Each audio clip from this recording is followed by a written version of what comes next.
The opening scene of my story, you have to take on faith. And so do I, because I can't remember this. But I know when I was 6 months old, my mother took me to Morton. Morton was a suburb about 45 minutes away from my mom's house. And Morton always seemed wider in my eyes than Philadelphia, where we lived. There was a lot more air and it was quieter. The people that lived there in that house where my mom took me at 6 months were my grandparents, my uncle, and his daughter, my cousin. My mom was the older of two kids. She and her brother, my uncle, were really close. And she was beautiful, maybe the most beautiful girl around, and funny with flaming red hair. And my father, well, he was slick, a real dresser, always coiffed. Now remember, this is all hearsay because I don't know these people, but I learned about them later in life. By the time I was 3, my mom was dead and my father was gone for good. And no one would tell me what happened other than my father killed my mother. Well, that's not entirely true. They'd elaborate sometimes. I'd hear bits and pieces here and there, especially on bad days.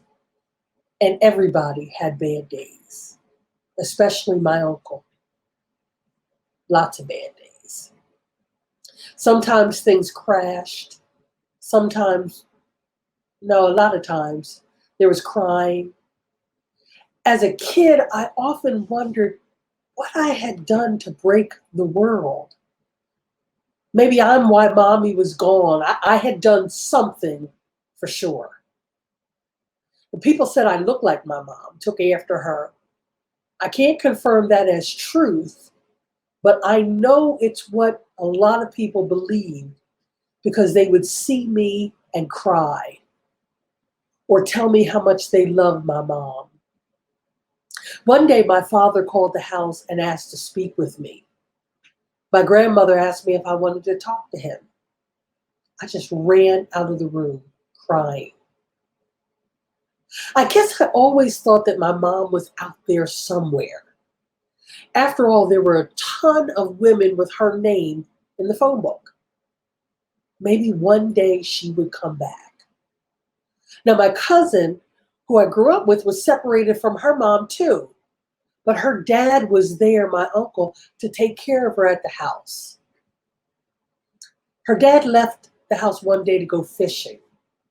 I remember watching him walk across the yard to his old beat up truck with these baggy blue jeans just swooshing as he walked. And I remembered thinking, despite everything, I really love him. That afternoon, he caught a fish and he went out into the water to retrieve it. And a wave came and overtook him. He succumbed to the water and he drowned that day. After my uncle's funeral, something unimaginable happened. My cousin's mother showed up after all these years of absence. She said she'd always wanted to be with her daughter, and she had come that day to claim her. The very thing I'd hoped for myself was happening to my cousin, and I wanted to be happy for her. Later that year, I opened that phone book again, but this time I looked in it for my father's name, and it was there. I called the number, and within hours, I was standing in front of him for the first time. Between the time I called him and the time I got to his house, he had managed to call everybody he knew. So I walked into the house, and there must have been 30 people in his living room. And I guess after everybody realized there wasn't going to be a gunfight, people started to leave. And finally, it was just he and I there in the room. And I looked at him and I asked the question that I had needed to know. I want to know why you killed my mother. And without a beat, he said, I didn't kill your mother. I loved your mother. I would never have killed her. And he went on to tell me that someone else killed her. And as she lay in his arms with her last shallow breaths, she said, oh my God, I love you, Jimmy. That was evidence that she loved him. Now, Jimmy was my father's name. I was supposed to be named Jimmy too until I surprised everyone as a girl. So instead of Jimmy, I'm Jaime. I don't know if I'll ever be able to fully describe the way I felt when I heard my dad tell me that story. Of all the people for her to be thinking about at that live or die moment, she was thinking of him. Now, my father talked freely about my mom for about the 6 months that we were together, and I hung on every word, sopped it up like a sponge. Then one day, my dad said, hey, kiddo, I want to take care of you. He said he wanted to take out a life insurance policy and make me the beneficiary. It would only cost $800. At the time, I was working full time and going to college. $800 was a lot of money, and it's a lot of money today. And I gave my father that $800. That was the last time I ever saw him. Maybe my dad was the liar everyone said he was. I needed to know the truth, the whole truth, finally.